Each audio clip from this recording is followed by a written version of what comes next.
Hi, I'm Dr. Ernesto, and in today's video, I'm going to talk about how to stop drinking alcohol. Now, that's one of the most common questions I get from patients is, hey doc, how do I quit drinking? It's so difficult. It's fun, it tastes good. And I started thinking about my own experience with alcohol. And I share this with patients, so I'm going to share it with you. First off, the first thing I think about alcohol is I think about all the homeless people. Oftentimes people think that all these homeless people are all drug addicts and everything else. And oftentimes they are. But I'll tell you from experience with working with thousands of homeless people over the last 20 years, a lot of them are alcoholic because people that use drugs, fentanyl, meth, all this other stuff, they usually burn out real quick and they die. And as a doctor, when I see patients, usually when they're methamphetamine addicts or fentanyl or whatever, they're usually pretty young, sometimes in their teens, and they teeter out and they die right away if they don't go into rehab, unfortunately, because those drugs are really hard on your body and they pretty much just kill you. But when it comes to alcohol, it's kind of interesting. It's a slow, nasty burn. And I've seen patients that were like 50, 60 years old that worked a successful life as like an electrician or some decent middle-class job. I asked them, what happened? Well, I drank for 20 years and this and that, and all of a sudden I just started drinking more and more. It's like any other drug. The more you use it, the more you want it. You start building a tolerance to it. So if you drink and you feel like you're already having some problems, know that it only gets worse from this point forward. It doesn't get better. You never say, oh, I'm going to start drinking less, and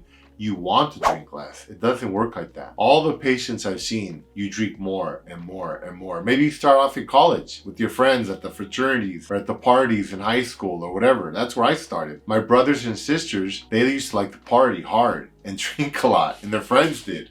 And my brother and my sister used to rent hotel rooms, and we used to drink, and I started drinking when I was 12. And I thought it was fun, but really what was fun was not the alcohol. It was fun hanging out with all the people, doing something that you thought was bad, that was against the rules. You felt rebellious. You felt like you were older and all this other stuff. It feels empowering. But as you get older, it gives you a feeling of like escape, and it calms you down. It is the kind of a sedative. It helps you sleep. It takes on different meanings throughout your life. So you really have to kind of analyze, why am I drinking? Ask yourself, what am I using it for? And look for things to replace those habits. Like if you're having problems sleeping, like for a while my mom was having problems sleeping. She was drinking, and it turned into a really bad habit for a few years. And she never drank her whole life. But my brother passed away. She was depressed. She was stressed out. She couldn't sleep, and she just started drinking like a lot. But eventually she got over it and she stopped completely. I think she just had to deal with the emotions of my brother's death. And again, my older brother died using drugs. He was using meth and all these other things. So again, coping, and like I said, he was only 32. So young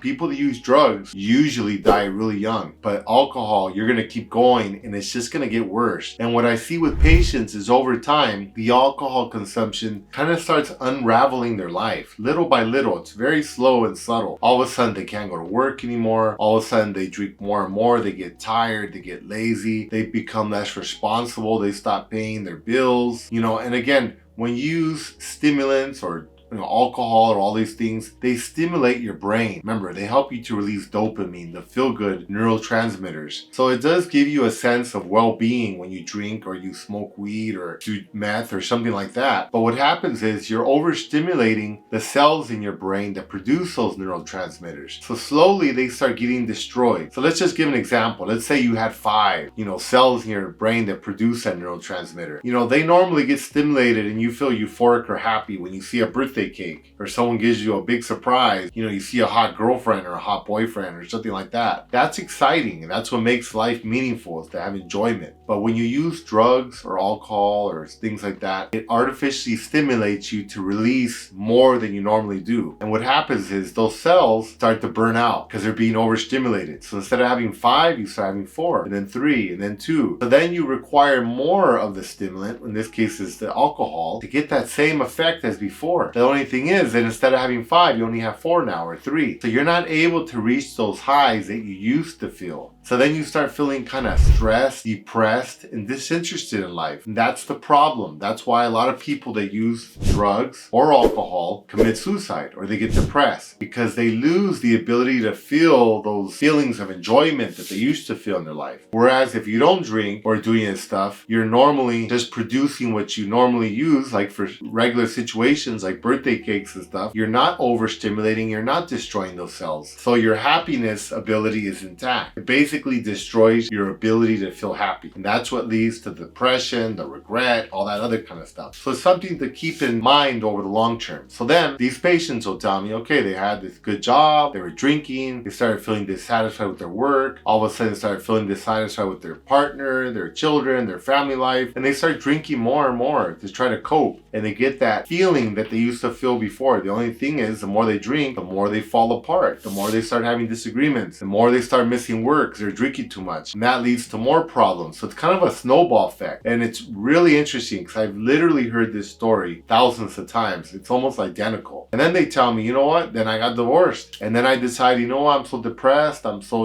whatever. I don't feel like going to work anymore. They lose their job, then they lose their apartment. They waste all their money. And then all of a sudden they're homeless. They're living in the street. And I go, wow, you went from all that? They go, yeah, I had this big mansion. I had a yacht. I had like horses. It's like, whoa, now you're living in the street? They're like, yeah. And I go, now what gives you pleasure? Well, I basically will work half of the day just panhandling, asking for money so I can buy alcohol. And if I don't have enough money to eat, I don't eat. I only drink. And I go, damn. All right, that's really rough on the body. So for myself, that's really helped me. Personally, I can remember back, I used to drink when I was 12. And I remember getting drunk a couple times, maybe my 16, 18, 19, something like that. And it felt nasty. I was vomiting, I felt sore. But then I had this really big breakup when I was 21 years old with this girl I was madly in love with. Her name was Celine. And it was a really terrible breakup. And I was going on this trip with my two best friends to Mexico. And I called her up and she was supposed to go with me. And I was hoping she'd get back together and go with me on the trip. And I said, babe, what's up? Are you gonna go with me on this trip or what? And she's like, I can't. I go, why not? She goes, because I'm over here with this guy. And I go, oh, okay. And what are you guys doing? You guys gonna watch a movie or what? She goes, no, we're having sex. She used a lot more graphic words than that. That wasn't very cool. She went, somebody you like, you're 21 years old. I was crushed. And then she hung up on me and I was like, oh, so I went with my friends on this trip and the whole trip I was just, all sad. You know how you go through that when you're a teenager. And I was on this train and I said, hey, you know what? I'm going to buy some vodka and some orange juice and I'm going to drink like I do with my brother and my sister. I'm just going to have a good old time. Forget about everything. I got so drunk, I got blood poisoning. I couldn't move for like 3 days. And my other two friends who were with me, David and Nestor, didn't drink. They were laughing at me. I was offering a drink. They were like, no, I'm not doing that. And luckily for them, to this day, as far as I know, they don't drink, which is cool. Well, after getting blood poisoning, I felt stiff for like 3 days and I couldn't move. I had diarrhea, I had vomiting. I remember they would touch me and poke me with their fingers and it hurt. My whole body hurt. I was sore and they would laugh. And I thought, God, this is miserable. And, I'm smart enough to understand that if you want to be successful in life, just always remember this. You have to do what everybody else is not doing. So if you see everybody else doing something, that's probably not something you want to do or you're going to be average. If you want to be great, exceptional, you need to be different. Those are the people they say are weird. They're weird because they think differently. And those are the Steve Jobs, Albert Einstein, all these other weird people that are super successful. So I started thinking, I said, hey man, why am I drinking? This is like not very productive. It doesn't taste good. Sure, you like the feeling afterwards, but it's expensive. It gets you in trouble. You get diarrhea, you get vomiting.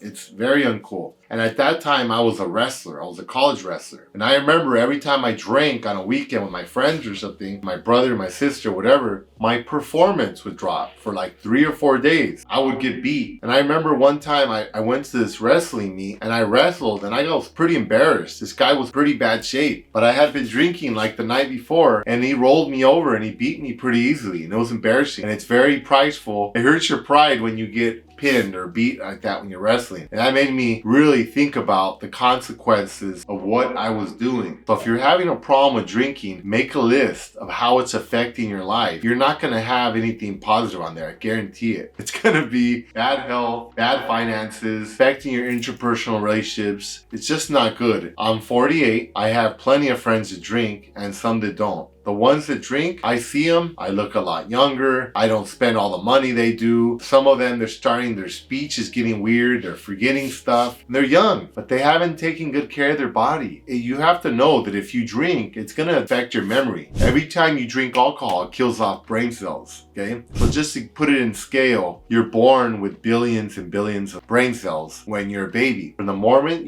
you're born to the day you die, it's a slow decline. They die. You never regenerate them, okay? But that's okay, because we have a lot of what they call redundancy. You have a lot of extra cells, but you're on this slow, even decline, which is normal. You can still be as smart as you were when you're 15 as when you're 80, as long as you keep your mind active, like working your muscles. You got to keep doing stuff. But if you drink or you do drugs or something like that, instead of just going even like this, you're going to see drops in your brain capacity when you drink. It's going to kill off large swaths of brain cells. If you're young and you're drinking like that, or even if you're middle-aged or whatever, you're going to notice it. If you don't notice it now, you're going to notice it later on. Okay, I have friends my age, they talk like they're surfers. They slur, they forget stuff a lot. And it's like, dude, what the hell? I'm like sharp. I take a lot of care. I take good care of myself. I read a lot. I eat healthy. These guys are getting messed up because they drink. So if you want to be successful, you want to work on your performance, whatever you do, whether you're a trash man or you're a Nobel laureate, you're a chemist, whatever.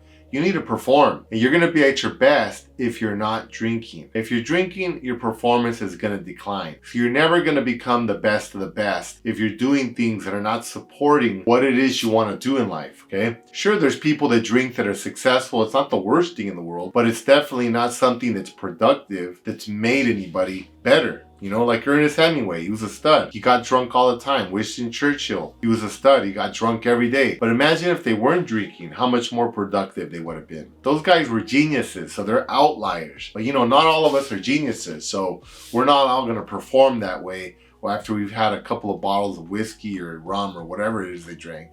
So we are regular people, most of us. We need everything we can to be successful. I want everything I can gain access to because I want to perform. I want to be the best. I want to be successful. I want to have a good life. I want to have fun. I don't want to feel sad. I listen to these patients and I think, damn, that's rough. They've been depressed. They feel suicidal just because they're drinking all the time. Not cool. So that's my experience with alcohol. And I think if you want to stop drinking, again, do a cost-benefit analysis and think about it. Is it really worth it? Do you really need it? Is it helping your family life? Is it helping you professionally? Most likely not. If you're a stripper or something, maybe. If you're getting some tips off the drinks, if that's the case, then mix up your drinks a little bit. Mix some half soda water, half orange juice, whatever. Cut the alcohol down. If you want to go out with your buddies to a social setting, you can still do that. I go to bars, I go to parties. I just drink cups of sparkling water or cups of juice with, whatever. I don't drink alcohol at all. Nothing. No beer, nothing. Because I don't have any brain cells to spare. I like my brain. I like to use it and I don't want to spare any of it. So I still participate in everything. And what's cool is I notice I have more fun than most people, because when I go to the social events, the people are cool for a little while. Sometimes they drink, they get lazy. Sometimes they drink, they get aggressive. Very few people are right in the middle. They don't normally get cooler. They think they're cooler, but actually they're not. Most of them are very uncool. They go fall asleep or they're throwing up or something like that. That's a buzzkill, man. That's not cool. And I'm always even kill. I can stay up all night. I'm healthy. I can joke around. So I usually go through the waves of friend. Here come the first wave of friends to the party. They get all wasted. They're done. They're passed out, whatever. Here come the next wave. I'm there all night having fun just like everybody else, but I don't get tired. So in the end, I enjoy my experiences a lot more. And I think in the end, I've saved lots of money. Because if you've ever been to a bar, it's expensive. Here in LA, you can go to a bar and it's like $20 for a beer. Buy a mixed drink, it's $25. You see a girl you like, it's like $50. Buy yourself a drink and her a drink. If you don't drink, then you don't really have to buy drinks. You could buy her whatever you want. I'm not telling you what to buy your date, but it's just not a good strategy. It doesn't help you financially. It doesn't help you emotionally. Oftentimes leads to depression and other negative feelings.